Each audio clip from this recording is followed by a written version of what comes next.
As we've been reporting, some hydrants have been running dry, and it's something that our crews actually witnessed last night. They came across a group of neighbors in Altadena trying to put out flames on a neighbor's home with buckets of water. They were able to flag down a passing engine, but before firefighters could help, they actually had to leave to fill up their tanks with more water because the hydrants were not working.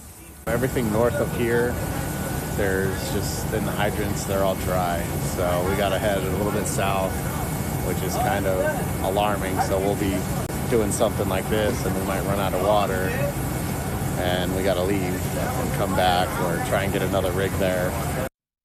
So the pressing question, could this happen in the Bay Area during a major emergency? Our Len Ramirez looks at what it takes to keep our local water flowing during the critical moments when every second counts.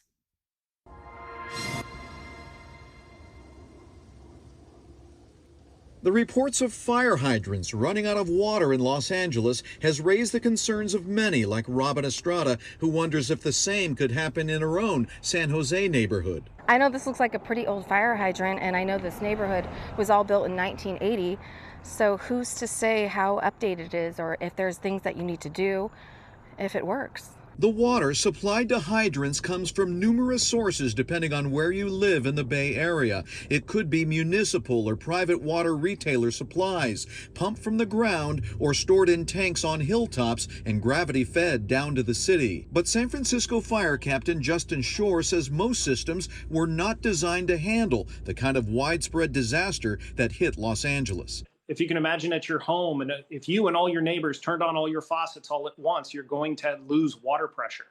This is happening on a neighborhood scale, neighborhood to neighborhood. So we are seeing a depletion of the water in those areas. There's only so much water that we can hold in reserve. There's never going to be a tank big enough to address the level of devastation that we're seeing out of Los Angeles this week. This is something that the city fathers never anticipated happening in many municipalities. Shore says San Francisco learned from the 1906 earthquake and fire and built redundancies into the hydrant system, including 172 underground cisterns placed around the city that hold 11 million extra gallons. If you've ever been out and about and you see in the intersection a round brick circle with a manhole cover, that is one of our water tanks underground that we can pump water out of in case of a disaster.